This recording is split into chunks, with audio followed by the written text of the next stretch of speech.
What was my point? I don't remember what I was talking about. Oh yeah. Hey guys, welcome to my channel. My name is Emily. I'm Slow Fashion Rebel on Instagram, Emily Alice on Revelry. I finally am able to record in my living room, which is so much cuter than my office. I'm really excited about this new background. I did, however, choose to film on my computer and not my phone, so the picture quality is a little bit less good. And I'm sorry about that, but I really hate filming on my phone. It's 33 degrees outside today, so that's pretty cool. I got my hair cut recently. This is just like blabber, train of thought blabber right now. So this summer I made a lot of stuff. I was talking to somebody at work. I work at Strengthening Studio now, a yarn shop in Brooklyn, New York. I was talking to somebody at work about how I always do a clear off my needles thing, like where I just try to complete all of the projects that I am working on, and then January 1st I have a fresh start. So as fall was approaching though, I was sort of feeling like January 1st, is kind of arbitrary actually, and I could sort of, like, September can feel sometimes like a new start to the year, like, you know, when you were in school, it was a new school year and everything. So I just decided to do it at the end of summer this year instead of at the end of December. And so for most of August, instead of trying to make a Rhinebeck sweater, I just tried to finish all of my whips. This top is one of them, one of those projects. This is called the Marettimo tee by Caitlin Hunter. This is what the bottom looks like. I cropped it a little bit, which I've been doing with sort of all the things that I've been working on lately. I mean, it's not like I want things to end like right here, right at my waistline, but I like it when they end like right at the top of my hip bones, because I am a slight pear shape, and things tend to look a little bit better cropped on me. The other reason is that I actually have a short torso, so that's another reason why things look better a little bit cropped. The lace panel is right where my waist is, the first lace panel, and then it goes to right where the top of my hip bones are. So I've been really bad about like writing down details on Ravelry about the projects that I make, but I'm gonna try to do better about that moving forward, because I think that would be really helpful. So this yarn is I don't remember. And then this is, sorry, that's really not helpful at all. This is Backyard Fiberworks in the plum colorway, and then this is a charcoal stripe, and it's Molly Girl Yarns, and I don't remember the color name, but it's like a charcoal with flecks of other colors in it, and it's really nice. And I have a lot left because you only do these tiny stripes with it, so that's cool. Rhinebeck was sort of like my deadline for finishing all those whips. And what I didn't mention was that one of the reasons that I decided to do that was because I had a weekender sweater on the needles that had been languishing for quite some time. It was from Noro yarn. I wore it in the last video that I recorded, so I'm not going to show that, but if you're curious, you can go back and watch the recap video that I did with Caitlin from Wool Jewel, and I'm wearing it there. So the yarn was like really not fun to work with. It was not very elastic, and it was really rough, and I was working on wooden needles, Lucca needles, so it really hurt my hands to work with. And then it just looked like, as a whip, it looked really lumpy, and I don't know, all the ends like not being woven in yet, which is normal for a whip, like just made it look really messy. So I really didn't like it during the process, and then I let it languish for quite some time, and then I instead of, you know, because I sort of for a Rhinebeck sweater, I was sort of waiting to feel inspired to knit something, and also like nobody knew what the weather was gonna look like. So actually, this was my Rhinebeck sweater, which I ended up wearing to India Untangled. Last year at Rhinebeck, it was 70 degrees, so that was why I made this.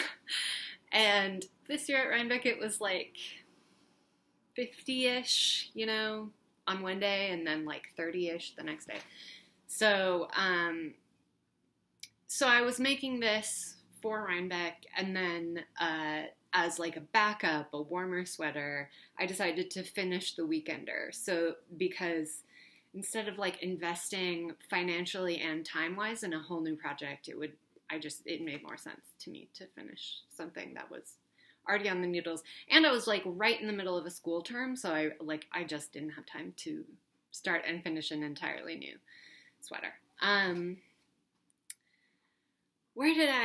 What was my point? I don't remember what I was talking about. Oh yeah, okay, so like I finished all of those things. I finished my Weekender, and I sort of felt like the pressure was off. But there was only one whip that remained on my needles, and that was the one I'm just about to show you now. So this is it. I finished it. And if you saw me at Rhinebeck and you were hanging out with me at Rhinebeck, I was working on this at that time. I don't really love it. I think it's cute. I mean, I cropped this again, but it's like very cropped. So that's one of the challenges to wearing it, I think, because I don't usually wear things that are so cropped. Like this is where it comes. And it's not anything to do with the pattern.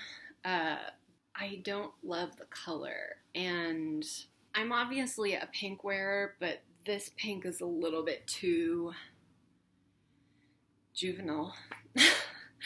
So, yeah, but I love like this motif, and I love this motif, and you know, the sleeves are really cute, so we'll see. I'll probably weave in the ends eventually and try to wear it.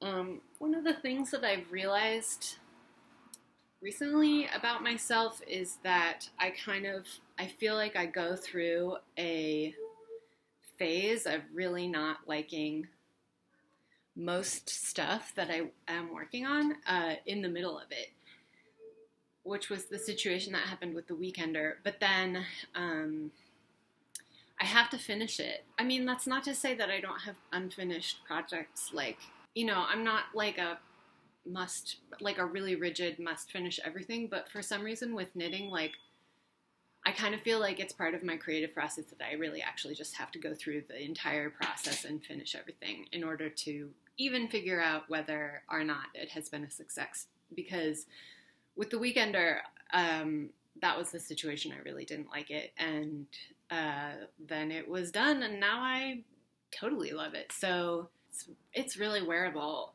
It's really wearable shape, and it turns out to be a really wearable color for me, even though that was one of the things that I wasn't quite sure about. So anyway, now that just sort of has motivated me to keep going on projects that I have lost faith in, and I think it's just I'm gonna get better and better at like planning stuff that I know that I'll like if I keep finishing things. I've been thinking about this a lot lately, that there's a quote from Ira Glass, who does This American Life. I posted it about a year ago on my Instagram, so if you like go to Instagram, you scroll down a long way. There's a quote from Ira Glass that's about like the creative process, and about how if you're an artist, you know, you most of the time have really good taste, or if you're a creative person, you have really good taste usually. And when you're first starting out as a creative person, your skill doesn't necessarily line up to your taste. So you have like quite higher expectations than you are able to meet. And so you have to just keep pushing yourself to finish things, and, you know, if it helps, create deadlines for yourself and that kind of thing. And that's just how you get better. So I've been trying to keep that in mind. As for what I'm working on right now, it fits into this whole discussion because I really wasn't crazy about it in the beginning. Now I'm starting to warm up to it a little bit more. This is the Occhiello. I don't know if that's the right name. Sweater. So it's a really pretty lace. Wait, that's the back. No, that's the front. It's a really pretty lace-inspired colorwork yoke. And this yarn is Cascade Roslyn, which is wool and silk. When I first started this sweater, I had this burgundy color and this color, it's called sand. These were the color work, and there wasn't enough light-dark contrast between them for them to really look good. And this is like a really quite a warm neutral color, and I have a cool undertone to my skin, so like this right next to my face sort of really washed me out. So I put it down for a minute, but it didn't last like all that long. I kind of feel like I'm not like letting myself keep things in hibernation for all that long. I got down to about here, and then I ripped all the way back up to here, and I put this cooler white-ish neutral in with the burgundy. And then I was going to here, and I was like really considering doing black from here down, but I didn't want to buy more of this yarn because I wasn't even totally sure if I'm not even totally sure that I'm gonna wear this sweater. Like, this might be too graphic for me in the end. I don't know yet. It's one of those things where I'm just like, I think I just have to finish it and then like put it in my wardrobe and see if I pick it up or not. But I think I will. Anyway, so I'm happy with like this color combination. This kind of thing is not something that I've ever really worn before, so we'll see if I wear it. Again, I'm cropping it, so in the end, I'm hoping it'll be about the same length as this Marettimo tee that I'm wearing. This yarn is really, really nice and soft. It kind of hurts my hands after a little while, so I have to take breaks when I'm knitting it, but I'm pretty happy with it so far. And then the other thing that I'm working on, this is the only other actual whip that I have, is a test knit for Kristen of Wool and Vine Yarns, and don't remember the name of this yet, but it's supposed to come out around December 1st. This is in the colorway Weep. It's Wool and Vine Yarns in the colorway Weep. The base is her Volca base, and then held with one strand of mohair. I was at dinner with Kristen and Jacqueline the other night, Jacqueline of Brooklyn Knit Folk, and I was swatching for this, and Jacqueline was like, "Whoa, you're swatching for a hat? Like, you're so good," or whatever. And I was like, well, I have to, because I've had the situation where I've, made a hat before and it's like way too big, and then it gets stretched, because yarn eventually like stretches, so it like gets so stretched out really quickly, and then it falls off and it's unwearable. So that's really frustrating. And I'm really glad that I did swatch, because I had to go down 2 needle sizes in order to get gauge, and I had to go to a wooden needle, which admittedly makes the knitting of it harder, because doing the cables and stuff with this like slippery mohair yarn, Kristen was saying she recommends like a sharp metal needle, and I can totally see how that would make a huge difference in ease of knitting, but the yarn was too slippery for me to be able, because I'm finding I think I'm still a little bit of a loose knitter. But then sometimes I'm a tight knitter compared to some patterns, so I have no idea. I stopped trying to classify myself. I just like swatch every time. And I don't try to get like super perfect anymore. Like, I used to make a million swatches and then get really discouraged if it wasn't exactly right. But I haven't tried, I've been trying to like let up a little bit and like try to compromise on that aspect, but I still swatch. And so, yeah, I got to where I was like 1 stitch off, over 4 inches, but it's fine. It's ending up fine. And so anyway, these are size 2 needles, and they're Knit Picks needles, and I think it's like Caspian. They're called Caspian needles. I'm actually finding that they're not that annoying to knit with. The thing that's surprising me is that the cable is like surprisingly flexible, because that's something that I've really started to get irritated about recently with the Luca needles. I'm finding like this is a more flexible cable than the cable that comes with the Luca interchangeable set. I really want to get a set of Chowgoos for Christmas. Hint, hint, anybody out there who's watching. And Hi Sharps are supposed to be really, I've actually knit on Hi Sharps recently, and the cable is also really flexible. I don't know, I've just been wanting Chowgoos for a little while, and I think that's like totally acceptable, like level of flexibility.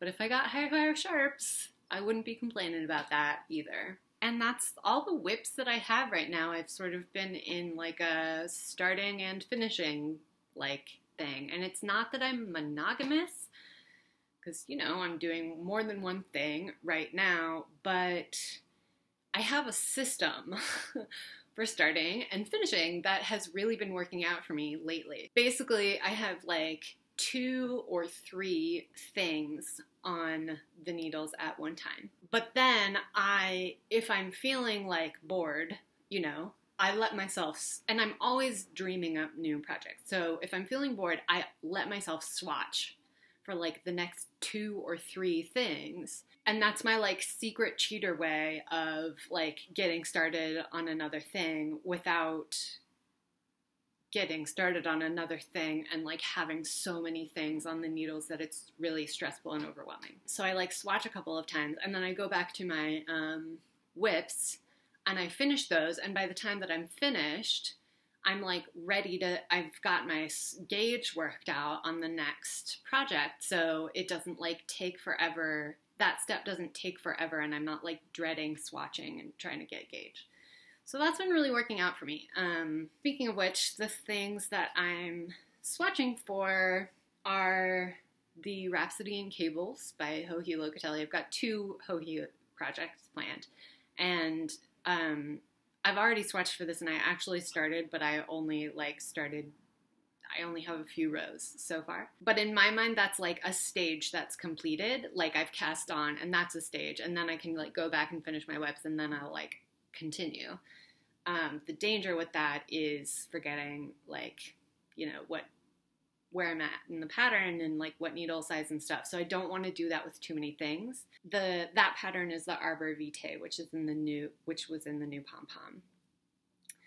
And that was one of those situations where I was just like, this needs to be cast on immediately. The one with like the cables and the fringes right here, I just lost my mind over that pattern and like needed it in my life. Again, I don't have very much progress on it. This is the yarn that I'm using. Again, this is from String Studio. It's Lana Grosh's Cashmere 16 Fine. And this ball is only $16. It's a 50-gram ball, but because it's a chain ply yarn, it's really lightweight, so there's a lot of yardage. That being said, I'm still a little nervous that I'm not going to have enough because they only had 4 of these. But I think I'm going to do the tassels a different color, and I'm going to crop it like I always do. So hopefully that'll work out. Anyway, if it doesn't, I was like thinking I can just like do a little band on the bottom. That's the contrast color, and like the cuffs. And it's not ideal, but it'll be okay. It's only a little bit cashmere, and it's mostly virgin wool and a little bit of nylon also. So that's why it's inexpensive for a cashmere. But it's really soft, and it's a really, really pretty gray color. I know my lighting is not so great, and I'm sorry, but it's like a warm gray taupe, which is just gorgeous. The other Joji sweater that I have swatched for, only swatch, you can see the color. This is a Malabrigo color, and it's, the base is Rios, Malabrigo Rios, in the colorway Valentina, which is a really, really pretty lavender color that everybody else calls pink, but it's totally a lavender. I got like all into like lavender for fall, because if you follow any fashion trend article or blog or whatever, people are being like, lavender is really in for fall, like how unusual to take a spring color and make it a fall color. And I was like, ooh, I'm into that, because fall colors don't look that good on me, like orange, brown, not for this face. That's what I've been working on, and that is all I have to share about my knitting life. I have been really wanting to sew as well, and I taught a couple of classes recently. I taught a backpack class, and that was great. I'm really happy that I made a second backpack because I made some improvements to the first one that I made. That just got me like super jazzed about sewing again. I'm just like really into knitting right now, and that's totally okay. But, you know, whenever one thing like eclipses the other in my life, like I get a little sad. So I've been really sad that sewing has not been at the forefront lately, and I've been really wanting to sew. And I have this fabric that I want to use. This is a cotton chambray floral, and I just want to make a dress out of it to like layer under sweaters. And I found a pattern that I really like, but I'm a little concerned about, like, you know, it's got a bat wing sleeve, so I'm a little concerned about it fitting under sweaters, because, I mean, that's the whole reason I want to do it. It's to wear in the wintertime, and I can't just, like, wear a plain cotton long-sleeved dress. That's not going to be warm enough for my climate, so there's that.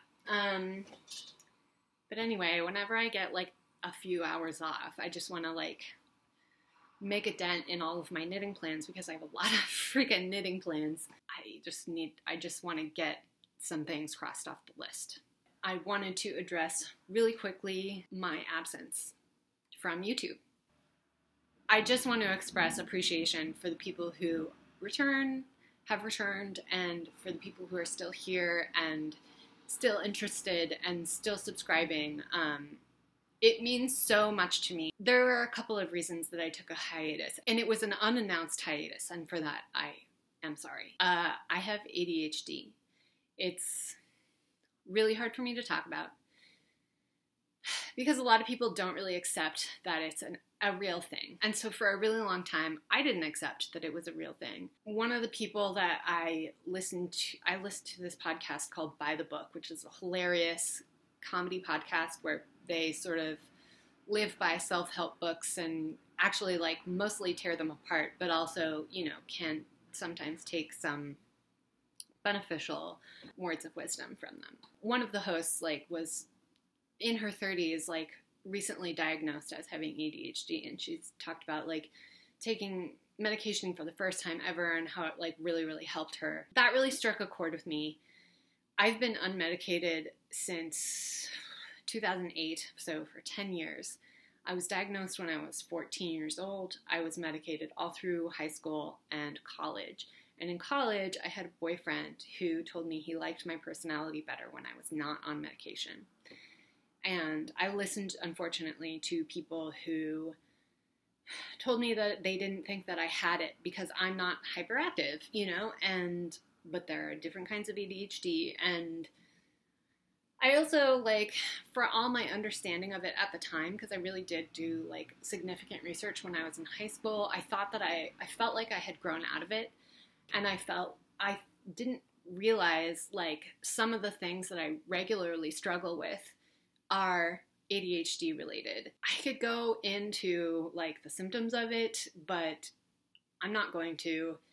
Anyway, I was coming to this just realization that this was a huge deal for me, that I like still was really struggling with it, and I needed to address it. That's all. So but I struggle to keep creating content all the time because of my condition, and I was starting to feel really bad about myself about it. So I just took a break. It wasn't I didn't intend it for it to be like such a long break, but I needed to take care of myself and get my medication situation straightened out before I could address this. And I did it. And now I'm, you know, with the help of a psychiatrist, like on the right kind of medication, in the right amount, like in the right dosage finally, after months of dealing with it. And then I took 2 classes and I got a new job, and so my schedule just became like a ton more busy. So there was that. But now my school term is over. I still have 1 more class to take in January, which is graphic design history. But after that, school will be done. So that's all I really had to say. I just wanted to thank you so much for your understanding and for your patience, and for like those of you who are still here. I really missed it, and I really enjoy chatting with you. And thank you so much to people who are new subscribers. So yeah, I don't know what else to say, and now I feel like I'm rambling, so I'll just save the rest for hopefully another time soon. Thank you so much for watching, and I'll see you next time.